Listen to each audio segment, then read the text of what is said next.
ఈరోజు శాసనమండలిలో సాక్షి పత్రికపై చర్చ జరిగింది. గత 5 ఏళ్లలో సాక్షి పత్రికకు ప్రకటనల రూపంలో 400 కోట్లు ముట్ట చెప్పినట్లుగా సభ్యులు ఆరోపించిన నేపథ్యంలో ప్రకటనలకు ప్రభుత్వ నిధుల దుర్వినియోగం చేశారని, వాలంటీర్లకు సాక్షి పత్రిక సబ్స్క్రిప్షన్ల బాధ్యతలు అప్పచెప్పారని ఇలా ఎన్నో ఆరోపణలు వినిపించాయి. ఈ విషయంపై స్పందించినటువంటి మినిస్టర్ పార్థసారథి బాధ్యులపై చర్యలు తప్పవని విచారణ జరిపించి సంబంధిత అధికారులపై చర్యలు కూడా తీసుకుంటామని హెచ్చరించారు. అసలు మండలిలో వినిపించిన మాటలో నిజమెంత, వైసీపీ హయాంలో సాక్షి పత్రికకు లబ్ధి చేకూరిందన్న మాటలో వాస్తవం ఎంత, ఈ అంశం మీద కూడా చర్చిద్దాం. సార్ కోటేశ్వర గారు, ఈరోజు పార్థసారథి గారు ఎమ్మెల్సీ అశోక్ బాబు గారు లేవనెత్తినటువంటి అంశానికి సంబంధించి ఇది గతంలో కూడా అనేక సందర్భాల్లో బయటకు వచ్చింది. ఇప్పుడు ఇది on the floor of the house డిస్కషన్కి వచ్చింది కాబట్టి మనం మాట్లాడుకుంటున్నాం. గత 5 సంవత్సరాల కాలంలో ఒక్క సాక్షి పత్రికకే ఐఎన్పిఆర్ నుంచి 372 కోట్ల రూపాయల విలువ చేసే ప్రకటనలు, పేమెంట్స్, అలాగే మిగిలిన గవర్నమెంట్ డిపార్ట్మెంట్స్ నుంచి మరొక 28 లేకపోతే ఒక 30 కోట్ల వరకు, దాదాపు 400 కోట్ల రూపాయల వరకు సాక్షికి పేమెంట్స్ జరిగినాయి అనేది. అయితే మొత్తం మిగిలిన నేషనల్ న్యూస్ పేపర్స్ కానీ లేదంటే కనుక మిగిలిన సర్క్యులేషన్ ఉన్నటువంటి ఏది చూసినా కానీ అవన్నీ కలిపి 480 కోట్లు కూడా లేవని చెప్పేసి కొన్ని పత్రికలకి అయితే ఏదైతే వీళ్ళు టీడీపీకి అనుకూలంగా ఉంటాయి అనుకున్నటువంటి వాటికి, ఫర్ ఎగ్జాంపుల్ ఈనాడు లాంటి వాళ్ళకైతే ప్రకటనలు ఇచ్చినా కానీ పేమెంట్స్ ఇవ్వకపోవడం మూలంగా వాళ్ళు చివరికి మాకు అసలు ప్రకటనలు ఇవ్వద్దని చెప్పేసి దూరం అయిపోయారని చెప్పేసి అదంతా ఒక ఎత్తు అయితే, అసలు సర్క్యులేషన్ విషయంలో ఈనాడుని మించాలన్న ఒక ధ్యేయంతో సాక్షి అప్పట్లో ప్రభుత్వాన్ని అడ్డం పెట్టుకొని వాలంటీర్లు ఒక 2.5 లక్షల మంది, అలాగే గ్రామ వార్డు సచివాలయ సిబ్బంది ఒక 1.5 మంది, మొత్తం 4 లక్షల మందికి సంబంధించి వారంతా కూడా న్యూస్ పేపర్ కొనడానికి 200 రూపాయలు కేటాయించినటువంటి ఒక జీవో కూడా వివాదాస్పదమైంది. అది సుప్రీంకోర్టు వరకు వెళ్ళింది. ఈనాడు కంటెస్ట్ చేస్తోంది. అయితే వారు మేము సాక్షి కొనమని చెప్పలేదు కదా అని చెప్పేసి దాంట్లో వాదన చాలా విడ్డూరంగా చేసినటువంటి సందర్భాన్ని కూడా చూసాం. సో దీన్ని ఎలా చూడాలి ఓవరాల్గా? ఖచ్చితంగా ఇక్కడ ఇంకొకటి, అసలు ఇంత కాన్ఫ్లిక్ట్ ఆఫ్ ఇంట్రెస్ట్ ఇంకెక్కడన్నా ఉంటుందా? అంటే ఆయనే ముఖ్యమంత్రి, ఆయనకే సొంత పత్రిక, ఆయన భార్య పేరు మీద ఉన్నటువంటి సాక్షి పత్రిక, సాక్షి మీడియా, ఈ రకంగా బ్లేటెంట్గా పబ్లిక్ వ్యూలో ఇలా ఇస్తున్నామే, కనీసం ప్రజలు లోపలైనా అనుకుంటారేమో అన్న ఒక భావన కూడా రాకపోవటాన్ని ఎలా చూడాలి సార్? గత ప్రభుత్వ హయాంలోనే కాదు, సాక్షి పత్రిక పెట్టిన ప్రారంభం నుంచి కూడా అలాంటి అక్రమాలకి తెరలేపారు అనేది వాస్తవం. ఎందుకు అంటే సాక్షి పత్రిక పెట్టినటువంటి సమయంలో ఏడాది పాటు కొత్తగా పెట్టినటువంటి పత్రిక ఎవరైనా, సాక్షి అయినా లేదా మరొకటైనా వాటికి ప్రభుత్వం తరఫున యాడ్స్ ఇవ్వకూడదు, ఏడాది తర్వాతే ఇవ్వాలనేటువంటి ఒక నిబంధన ఉంటే దాన్ని ఉల్లంఘించడానికి వివిధ శాఖల పేరుతోటి శాఖాధిపతుల ద్వారా పెద్ద ఎత్తున కోట్లాది రూపాయలు యాడ్స్ ఇచ్చినటువంటి దాంతో ప్రారంభమైంది. అందువలన అధికార దుర్వినియోగము అనేటువంటిది ఏ ప్రభుత్వం అధికారంలో ఉన్నా అస్మదీయులకి, తస్మదీయ పత్రికలకి ఆ విధమైనటువంటి ఫేవర్ చూపడం అనేటువంటిది ఒక వాస్తవం. ఉదాహరణకి మేము ఒక రొటేషన్ లో ఇస్తాము అని చెప్పేసి చెప్తారు. పేరుకి రొటేషన్ ఉంటది. ఏముంటది రొటేషన్? ఒక ఫుల్ పేజీ ప్రకటన వచ్చినప్పుడు అనుకూలమైనటువంటి పత్రికకి దాన్ని ఇస్తారు. ఒక 2 కాలమ్స్ లేదా 3 కాలమ్స్ ప్రకటన వచ్చినప్పుడు ఇష్టం లేని పత్రిక ఇస్తారు. ఏమిటి అంటే ఇది రొటేషన్ లో వచ్చింది అని చెప్పి చెప్తారు. అందువల్ల నిబంధనల్ని తొంగలో దొక్కి అయిన వారికి ఆకుల్లో, కాని వాళ్ళకి కంచాల్లో అన్నట్టుగా ఇవ్వడం అనేటువంటిది గతంలో జరిగింది. ఉమ్మడి రాష్ట్రంలో కూడా ఏ పత్రికకి ఎంత అడ్వర్టైజ్మెంట్ ఇచ్చారు, ఏ ప్రాతిపదికన ఇచ్చారు అనేటువంటి చర్చలు గతంలో కూడా జరిగాయి. దాని మీద పెద్ద ఎత్తున రచ్చ కూడా జరిగింది. అందువల్ల ఇప్పుడు కూడా ఆల్రెడీ అవి అన్ని కూడా చెల్లింపులు కూడా జరిగిపోయాయి.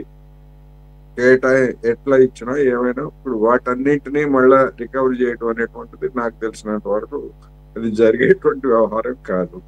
అదేవిధంగా ఇప్పుడు పత్రికల కొనుగోలుకు సంబంధించి కూడా జీవోలో ఫలానా పత్రిక కొనాలని లేదు నిజంగానే.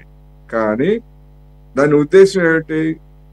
తమ పత్రికని కొనుగోలు చేయించాలంటే ఇప్పుడు వాళ్ళు ఏర్పాటు చేసినటువంటి వాలంటీర్స్ కానీ లేదా ఇతరత్ర సచివాలయ సిబ్బంది కానీ వాళ్ళందరూ కూడా కొనమంటే ఏం కొంటారు?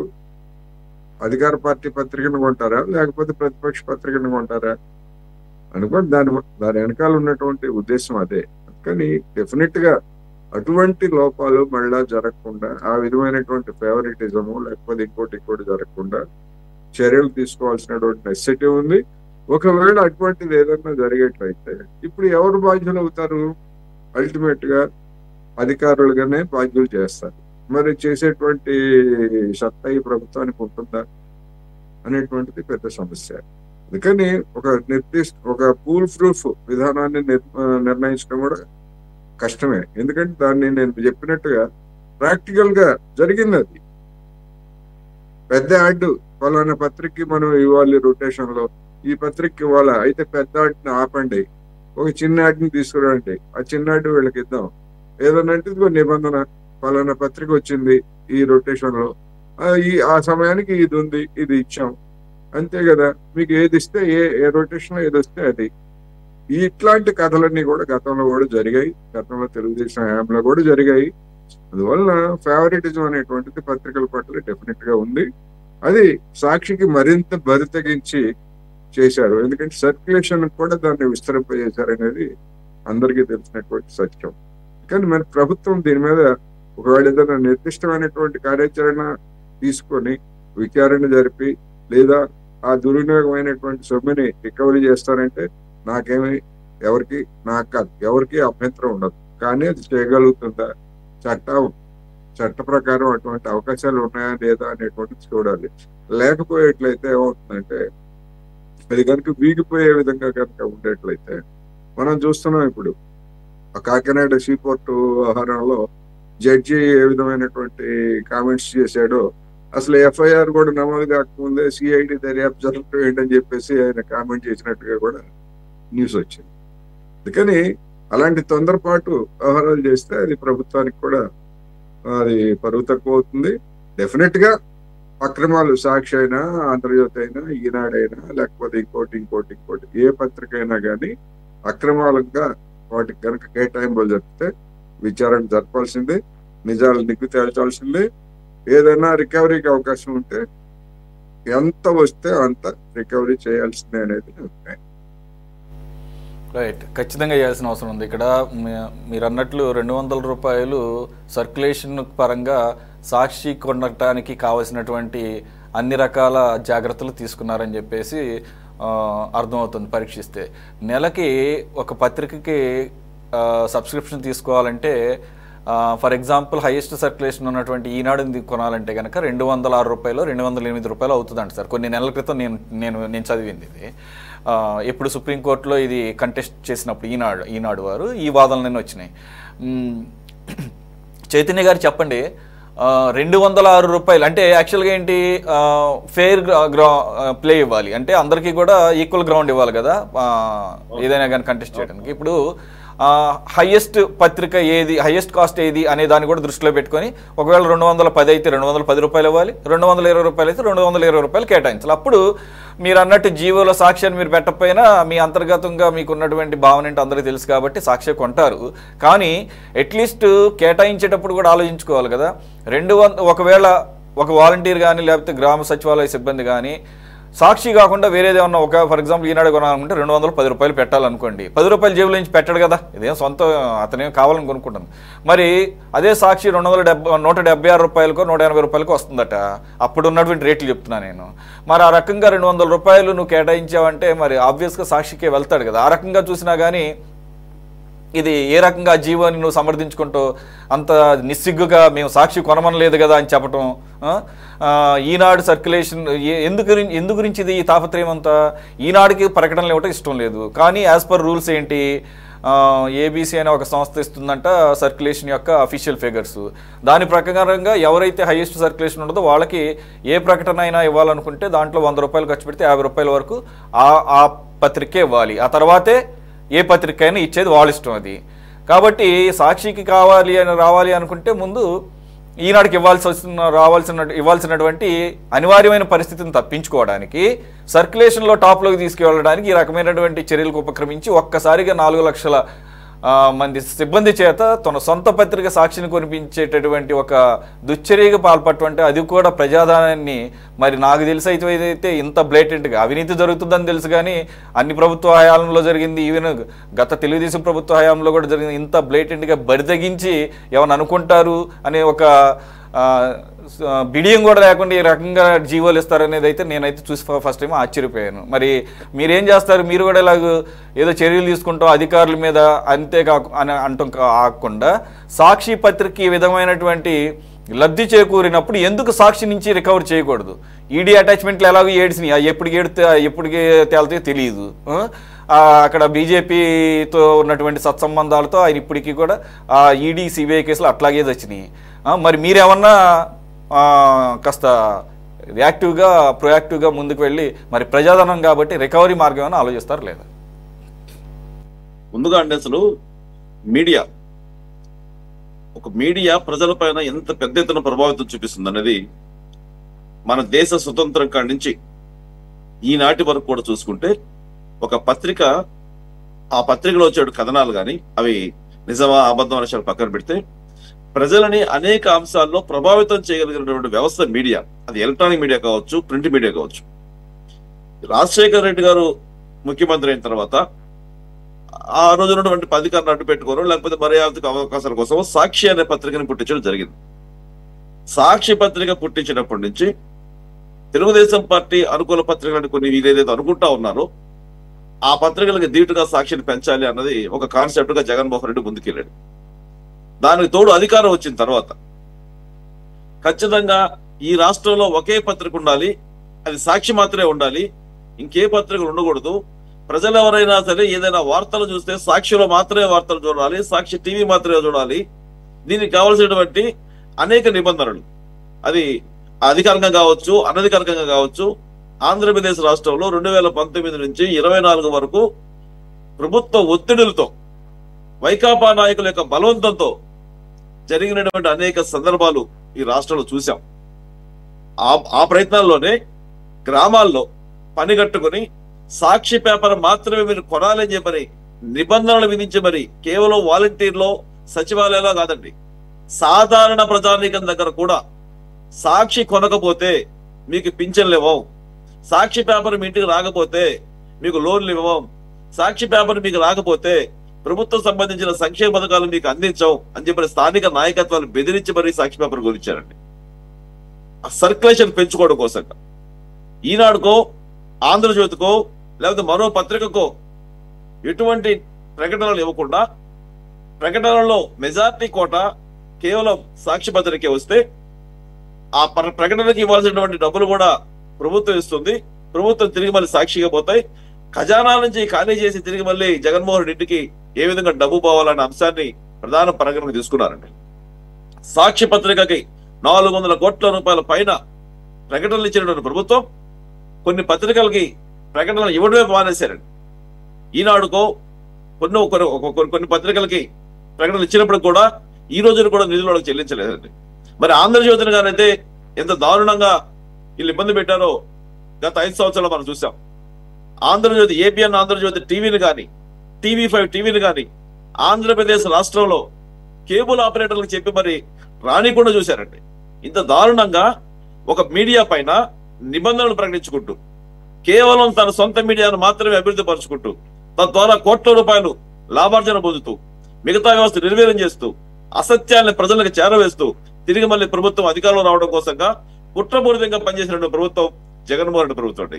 ఇంకా కొంచెం ముందుకెళ్ళి మీరు చూడాలంటే దీంట్లో ఆప్కాస్ అనే సంస్థ పెట్టారు అవుట్ సోర్సింగ్ కార్పొరేషన్ కోసం. అవుట్ సోర్సింగ్ ఎంప్లాయీస్ ఎవరు ఉన్నారో వాళ్ళందరూ గతంలో అవుట్ సోర్సింగ్ ఏదే సంస్థలు ఉంటే వాళ్ళ ద్వారా ప్రభుత్వం నియమించుకుంటుండేది ఏజెన్సీస్ ద్వారా. అవన్నీ తీసేసి APCOS, Andhra Pradesh out sourcing corporation ఒకటి పెట్టారండి. సాక్షి పత్రికలో పనిచేస్తున్నటువంటి చాలా మంది ఎడిటర్లకి, చాలా మంది ఏజెంట్లకి, చాలా మంది విలేకరులకి వీళ్ళందరినీ తీసుకెళ్లి ఆప్కాస్ లో అనేక సంస్థల్లో ఉద్యోగులుగా పెట్టారండి. అనేక రకాల పేరుతో వాళ్ళు ఉద్యోగాలు పెట్టి వాళ్ళకి లక్షల రూపాయల జీతాలు ఇచ్చారండి సాక్షి పేపర్లో పనిచేసే వాళ్ళకి. వాళ్ళు ఆ సంస్థల్లో ఏదో ఒక పేరుతో ఈ రోజున ఆప్కాస్ వల్ల, ఆప్కాస్ లో ప్రభుత్వం చెల్లించిన డబ్బుల వల్ల కోట్ల రూపాయలు, 100 కోట్ల రూపాయలు నష్టపోయిందండి ప్రభుత్వం. కేవలం ఆంధ్రప్రదేశ్ ప్రభుత్వంలో ప్రజానీకానికి ఒక తప్పుడు సమాచారాన్ని ఈ ప్రభుత్వం మాత్రమే కలకాలం ఉంటుందని ఒక భ్రమను కల్పించడం కోసంగా, మీడియాను వాడుకోవడం కోసంగా, మీడియాని వాళ్ళకి సర్క్యులేషన్ పెంచుకోవడం కోసంగా సాక్షినో, సాక్షి టీవీనో, ఆప్కాస్ లాంటి వ్యవస్థలను పూర్తి స్థాయిగా జగన్మోహన్ రెడ్డి ప్రభుత్వం చేసినంత దుర్వినియోగం మరే ప్రభుత్వాలు చేయలేదండి. ఈ రోజున ప్రభుత్వం దాని మీద చాలా సీరియస్ గా ఉంది. కూటమి ప్రభుత్వం ఎక్కడైతే సాక్షి ప్రభుత్వం ద్వారా, సాక్షి పత్రిక ద్వారానో, సాక్షి టీవీ ద్వారా జరిగిన అన్యాయాలు అయితే ఉన్నాయో, ఏ కేటాయింపులు అయితే వాళ్ళు కేటాయించారో దాని వల్ల జరిగిన నష్టం ప్రభుత్వానికి ఏదైతే ఉందో, ఆప్కాస్ ద్వారా ప్రభుత్వానికి ఏదైతే నష్టం జరిగిందో, ఈ జరిగిన నష్టాన్ని రికవరీ చేయడం కోసంగా కూటమి ప్రభుత్వం ఏ విధంగా ప్రయత్నం చేయాలో, ఏ విధంగా చర్యలు తీసుకోవాలో వాటి మీద పూర్తి స్థాయిలో పనిచేస్తా ఉన్నారు. అందుకోసమే ఈ రోజున శాసన మండలిలో కావచ్చు, అసెంబ్లీలో కావచ్చు దానిపైన చర్చా కార్యక్రమం జరిగింది.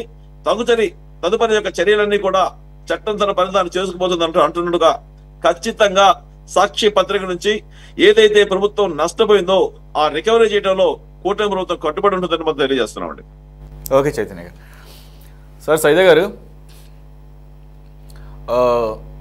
యాక్చువల్గా గత ప్రభుత్వ హయాంలో ఐఎన్పిఆర్ సంబంధించినటువంటి డైరెక్టర్గా ఉన్నటువంటి వ్యక్తి సాక్షి వాళ్ళు జనరల్గానే అందరూ అడుగుతుంటారట ప్రకటనకి కాస్త పెంచమని చెప్పేసి, దానికి పేమెంట్ పెంచమని అడిగితే ఉదారంగా సాక్షి వాళ్ళు అడిగిన దానికన్నా కూడా ఎక్కువ రేటు ఫిక్స్ చేసి మరీ పేమెంట్ చేశారని చెప్పేసి ఒక్కొక్కటి వెలుగులోకి వస్తున్నాయి.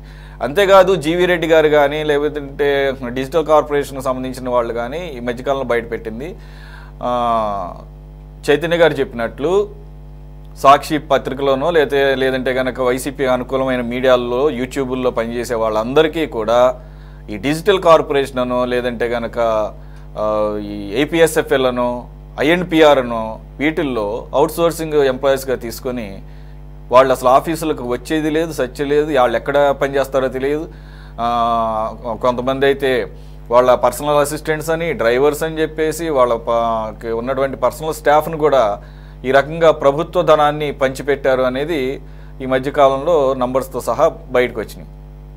ఇప్పుడు ఈ లేటెస్ట్గా పార్థసారథి గారు చెప్పినట్లు ఐఎన్పిఆర్ సంబంధించినటువంటి విషయాలు కూడా వెలుగులోకి తీయాలి, దానికి సంబంధించి సభా సంఘం ఏర్పాటు చేయాలని చైర్మన్ గారిని కూడా కోరటం జరిగింది.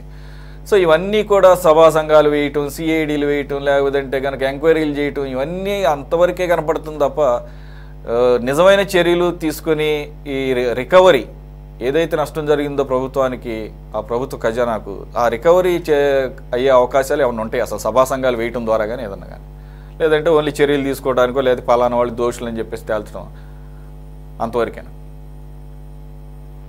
సురేష్ గారు,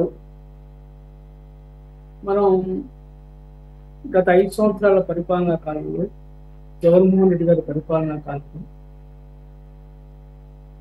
పత్రికా రంగానికి సంబంధించి ఫోర్త్ ఎస్టేట్ అనేది ఏ విధంగా విధ్వంసానికి గురైందో మనం చూసాం.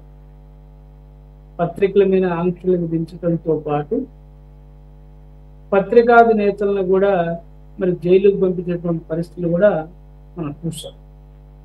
అదేవిధంగా మరోపక్క తన సొంత పత్రిక సాక్షి టీవీ, సాక్షి పత్రికకి సింహభాగం నిధుల్ని ఏదైతే ఈ యొక్క ప్రచార విభాగానికి సంబంధించి ప్రజల సొమ్ముని ఆయన పత్రికకి ఏ విధంగా మరి యాడ్స్ రూపంలో ఇచ్చారో మనం చూసాం. మీరు చెప్పినట్టుగా ఐపీఆర్ డైరెక్టర్ ఆయన అత్యుత్సాహంతో యాడ్లు కూడా అధికంగా రేట్లు పెంచి సాక్షికి ఏ విధంగా కట్టబెట్టారో మనం చూసాం. దాదాపు 800 కోట్ల రూపాయల యాడ్స్ రూపంలో వివిధ పత్రికలకు ఇస్తే దాదాపు 406 కోట్ల రూపాయలు మరి ఒక సాక్షి పత్రికకి యాడ్స్ ఇచ్చినట్టుగా మనకి ఇక్కడ స్పష్టం అవుతాం. అది కూడా కాకుండా ఇందాక మీ కామెంట్స్ చెప్పినట్టుగా రాష్ట్రం ఉన్నటువంటి 2,65,000 వాలంటీర్లకు, 1,35,000 సచివాలయ ఉద్యోగులకు ప్రతి నెల ఈ సాక్షి పేపర్ కొనడానికి 200 రూపాయలు మరి కేటాయిస్తూ మరి ప్రభుత్వం నిర్ణయం తీసుకున్నటువంటి పరిస్థితి కూడా మనం చూస్తా ఉన్నాం. ఈ విధంగా ఏ విధంగా ప్రభుత్వం అధికార దుర్వినియోగం చేసిందో చాలా స్పష్టంగా అర్థమవుతుంది. నిన్న శాసన మండలిలో మరి పార్థసారథి గారిని ఎమ్మెల్సీ అశోక్ బాబు గారు, తెలుగుదేశం ఎమ్మెల్సీ అశోక్ బాబు గారు వేసినటువంటి ప్రశ్నకు సంబంధించి దీని మీద శాసనసభ కమిటీ వేసి విచారణ జరుపుతామని చెప్పి, శాసన మండలి కమిటీ వేసి విచారణ జరుపుతామని చెప్పి పార్థసారథి గారు చెప్పడం లేదు. ఎన్ని సభా కమిటీలు వేసినా మనం చూస్తాం, దాన్ని ఫాలోఅప్ చేయాల్సిన అవసరం ఉంది. ఏదో కమిటీ వేసి దాని మీద 2 రోజులు ఒక హావు అని చెప్పి విచారణ జరిపి వాళ్ళేదో ఆ రికార్డ్స్ అన్ని పరిశీలించినట్లు షో చేసి దాన్ని వదిలేస్తే కాదు. ఇది ఏదైతే ఆ కమిటీ ఉందో దీని మీద పూర్తి స్థాయిలో విచారణ జరిపి రికార్డ్స్ అన్ని వెరిఫై చేసి ఏ విధంగా నిధులు దుర్వినియోగం అయ్యాయి, ఏ పత్రిక ఎన్ని కేటాయించారు, ఎన్ని యాడ్స్ ఇచ్చారు అనేది మనం చూడాల్సినటువంటి అవసరం ఉంది. ప్రభుత్వం దానికి బాధ్యత తీసుకోవాల్సిన అవసరం ఉంది.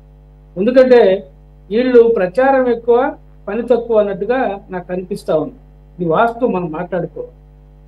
ఎందుకంటే ప్రచారం పీక్ స్థాయిలోకి వెళ్ళిపోతా ఉంది, కానీ పని మాత్రం జరగటం వల్ల ఎక్కడేసింది అక్కడే మరి ఉన్నట్లుగా చాలా స్పష్టంగా మనకు అర్థమవుతాం. ఎందుకంటే ఈరోజు పత్రికలో ఫ్రంట్ పేజీలో వస్తూ ఉంది వార్త, ఈ విధంగా చర్యలు తీసుకోబోతున్నామని చెప్పి, మళ్ళీ దాని గురించి ఊసే ఉండదు.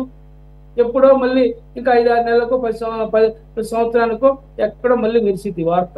ఇది పరిస్థితి. మేమేం కోరుతున్నామంటే, ఏదైతే గత ప్రభుత్వ హయాంలో, జగన్మోహన్ రెడ్డి హయాంలో పత్రికా రంగానికి సంబంధించినటువంటి అవకతవకల మీద, నిధుల కేటాయింపుల మీద, యాడ్స్కి దాని మీద పూర్తి స్థాయిలో విచారణ జరగాల్సినటువంటి అవసరం ఉంది. అవసరమైతే రెవెన్యూ రికవరీ యాక్ట్ కింద అవసరమైతే కేసు రిజిస్టర్ చేసి అయినా సరే ఆ నిధుల్ని వెనక్కి తీసుకురావాల్సిన అవసరం ఉంది. ఈరోజు మరి జగన్మోహన్ రెడ్డి చేశాడు కాబట్టి రేపు మనం ఒక పత్రిక పెట్టుకుంటే లోకేష్ బాబు కూడా ఆలోచన ఉంది. విజయసాయి రెడ్డి కూడా ఒక పత్రిక పెడతానని చెప్పి అంటున్నాడు.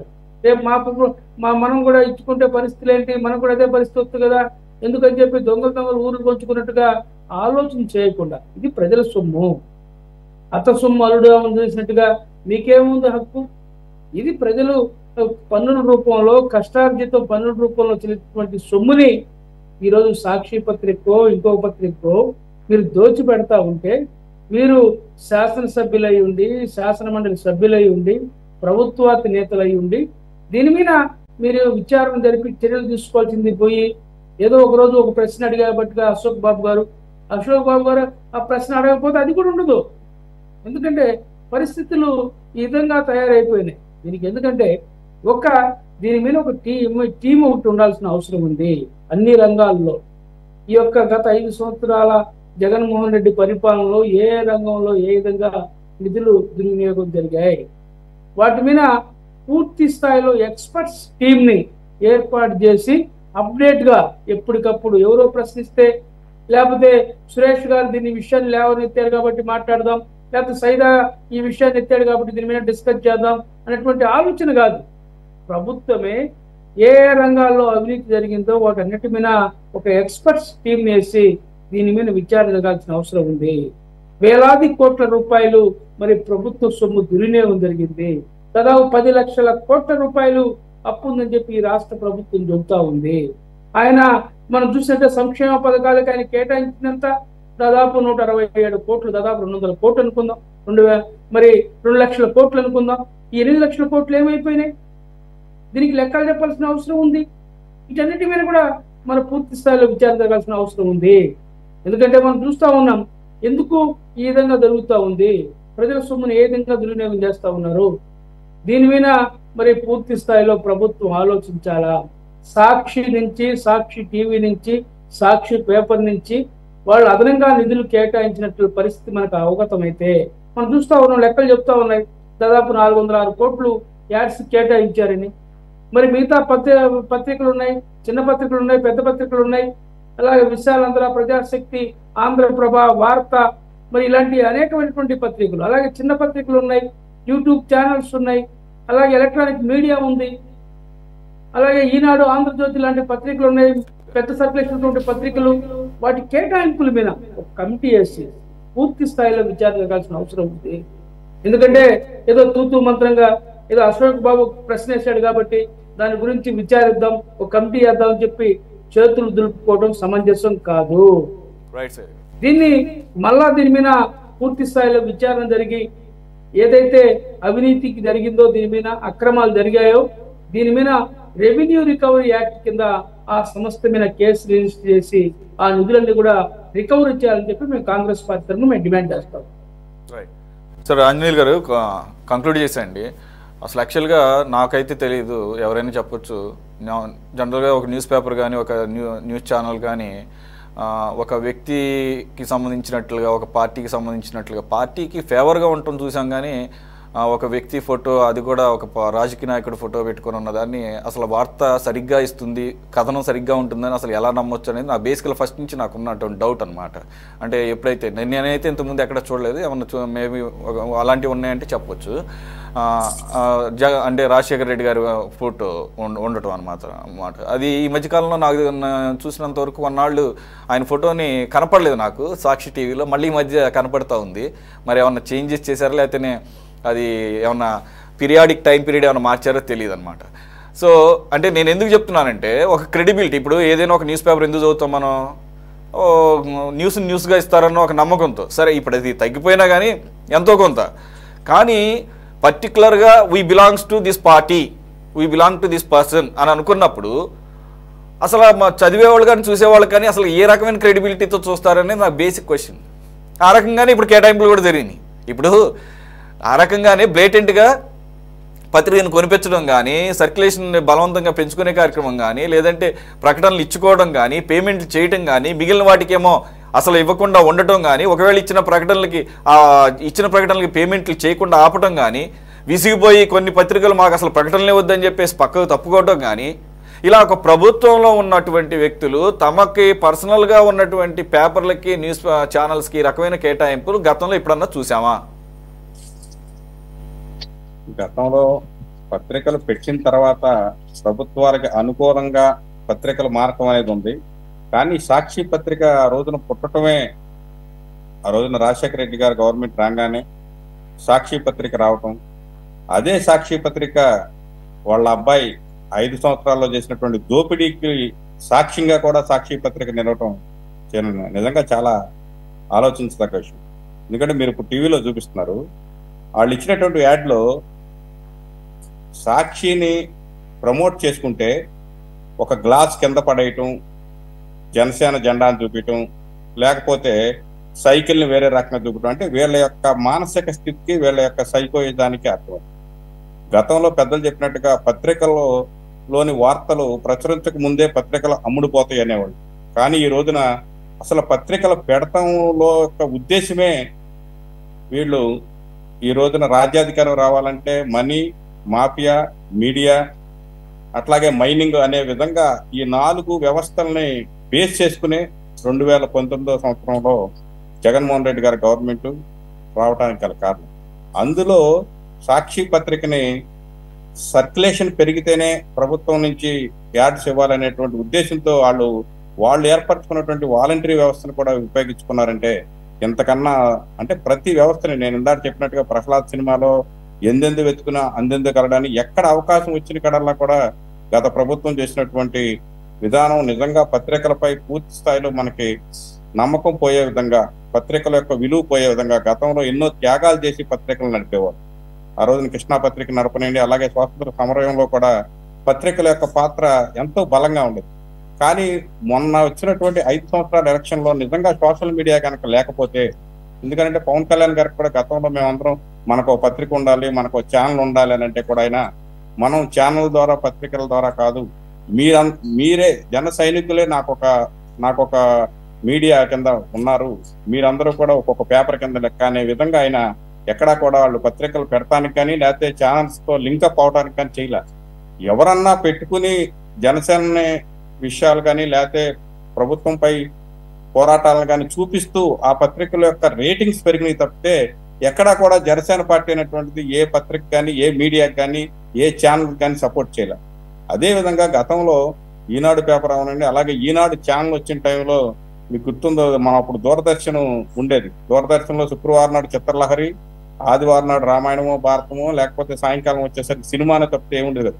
దాన్ని ప్రపంచం మొత్తం కూడా తెలుగు వారు గర్వించదగ్గ విధంగా రామోజీరావు గారు ఆ రోజున ఈనాడు అని చెప్పి అనేకమైనటువంటి కార్యక్రమాలు దాంట్లో అంటే రైతులకు సంబంధించినటువంటి కార్యక్రమం అవునండి, అలాగే ప్రతి దాన్ని కూడా తీసుకొచ్చి ఆ రోజున మన ఇంట్లో దాన్ని ఆవిష్కరింపజేశారు. ప్రతి అంశాన్ని కూడా ఆ రోజున ఈటీవీ మీ టీవీ అనే విధంగా నిజంగా మేము ఆ టైంలో మాది వచ్చరికి 19th జనరేషన్లో మేమందరం కూడా అనేకమైన విషయాలపై ఒకవైపు సామాజిక సాంస్కృతిక విషయాలు అవనండి, వంటలు అవనండి, అలాగే రైతులు పడుతున్నటువంటి ఇబ్బందులు అవ్వండి, సాంకేతిక పరిజ్ఞానం అన్ని రంగాల్లో కూడా బ్యాలెన్స్ చేసుకుంటూ ఆ రోజున సీరియల్స్ అవనండి అలా తీసుకొచ్చారు. తర్వాత వచ్చినటువంటి విప్లవాత్మకమైనటువంటి మార్పుల్లో అనేకమైనటువంటి ఛానల్స్ వచ్చింది.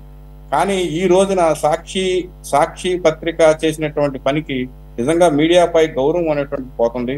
ఈ రోజున పార్థసారథి గారు చెప్పినట్టు 400 కోట్లు కాదు, మొత్తం టోటల్ దాని మీద జరిగినటువంటి అవినీతి మొత్తాన్ని కూడా బయటకు. గతంలో సాక్షి పత్రికలు పెట్టేప్పుడు కూడా అది వేరే రకంగా మనీ వచ్చి పెట్టారనేటువంటిది ఉంది.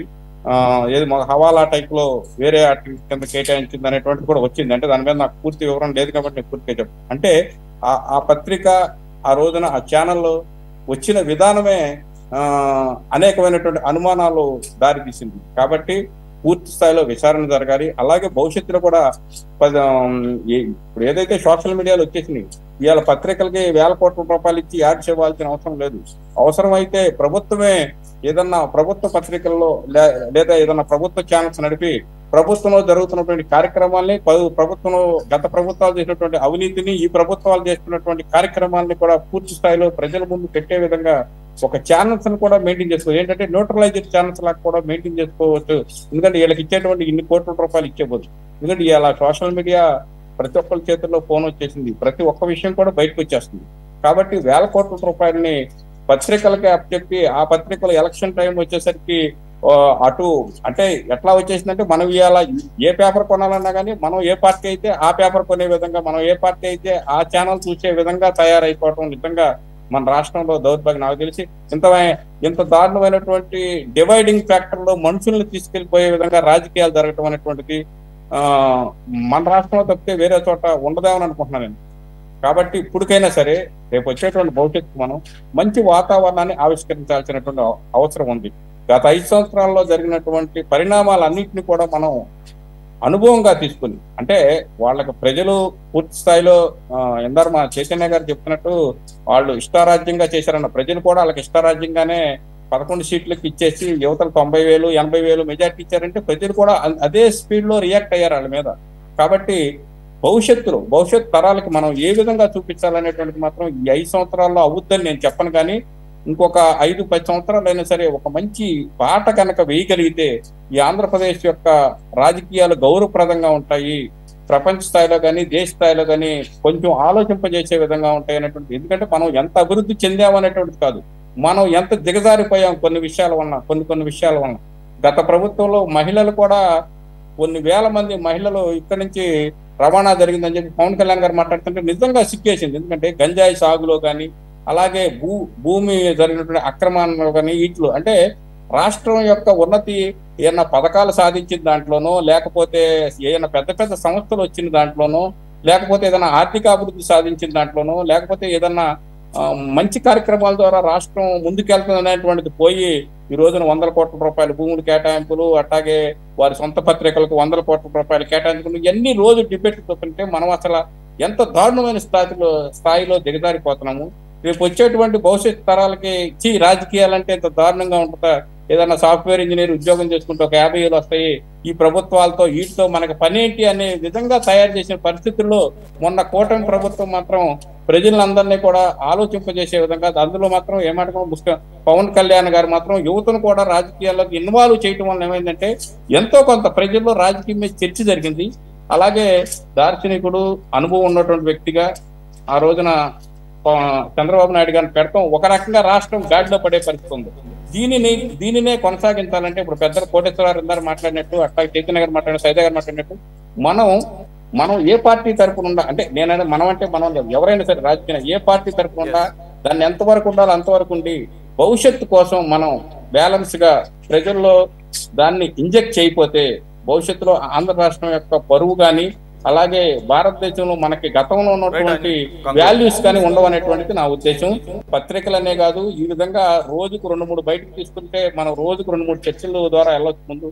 కానీ నాది ఇంకో చిన్న విన్నపం ఏంటంటే, 5 సంవత్సరాలు ప్రతి పార్టీకి గవర్నమెంట్ వస్తుంది కదా, 4 సంవత్సరాలు పరిపాలన అయిపోయిన తర్వాత మిగతా 1 సంవత్సరం వాళ్ళ 4 సంవత్సరాల్లో కేటాయించిన భూములు, అలాగే వాళ్ళ 4 సంవత్సరాలు చేసినటువంటి పనులు మొత్తం మీద ఇందాక కోటేశ్వరరావు చెప్పినట్టు శ్వేతపత్రాన్ని కనుక ప్రజల్లోకి రిలీజ్ చేసి 5వ సంవత్సరంలో ఎలక్షన్కి వెళ్ళమంటే ఏ విధంగా ఉంటుంది అనేటువంటి ఆలోచన నాకు ఇప్పుడు డిబేట్ లో ఇంటా ఉన్నంగా వచ్చింది. ఏంటంటే ఇలా 5 సంవత్సరాల తర్వాత వెళ్ళిపోతున్నారు, తర్వాత ఏదైనా మాట్లాడుతుంటే ప్రతి విషయాన్ని కూడా రాజకీయ కోణంతో చూసి వీళ్ళు బురదలుతున్నారు అనే మాటే వస్తుంది తప్పితే, వాస్తవాల్లోకి ఏ పార్టీ వాళ్ళు ఆ పార్టీని ఇంజెక్ట్ చేసేసుకుని ఎదుటి పార్టీ వాళ్ళు ఏదన్నా మాట్లాడితే ఇదంతా కూడా ప్రభుత్వ కుట్ర అనే వాళ్ళు కూడా ఉన్నారు. ఇప్పుడు సాక్షి ఇదే విధంగా వైసీపీ వాళ్ళల్లో ఇదంతా ప్రభుత్వ కుట్ర అంటారు. కానీ అక్కడ వాళ్ళ యొక్క సర్క్యులేషన్ పెంచుకోవడానికి వాలంటీర్లను ఉపయోగించారు, వాళ్ళ యొక్క సర్క్యులేషన్ పెంచుకున్నారు. తర్వాత 400 కోట్లు అంటే 50% ప్రభుత్వం ఇచ్చేటువంటి 50% ఒకే పత్రిక ఇచ్చిందంటే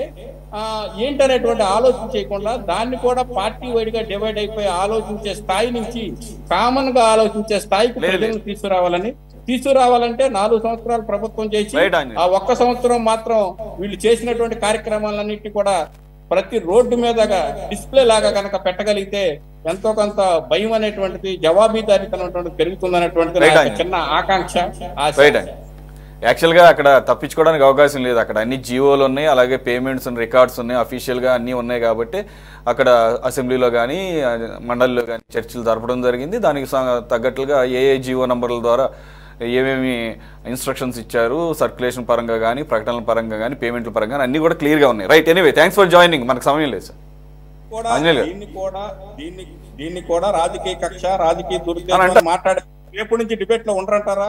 ఇన్ని ఉన్నా కూడా ఆధారాలు ఉంటారు కానీ అఫీషియల్ గా ఉన్నటువంటి ఫ్యాక్ట్స్ ని ఎవరు మార్చలేరు కదా. జీవోలో అవన్నీ కూడా అక్కడ ఉంటాయి కదా, వెబ్సైట్స్ లోను వాటిలోను రికార్డ్స్ లోను. నేనేమంటానంటే వైసీపీ వాళ్ళు కానీ ఎవరైనా సరే మనస్సాక్షిని మించింది ఏమి ఉండదు కాబట్టి మనస్సాక్షితో మాట్లాడండి, మీ సాక్షి వైపు మాట్లాడొద్దు అంటున్నాను. రైట్, అంటే ఈ చర్చ అంతా ఎందుకు. రైట్ సార్, మనకు సమయం కూడా లేదు. Thanks for joining. ఆంజనేయులు గారు, కోటేశ్వర గారు, సైద గారు అండ్ చైతన్య గారు. ఇది వాళ్ళ టాప్ డిబేట్. మరో అంశంతో మళ్ళీ కలుద్దాం. Stay tune to city 24/7.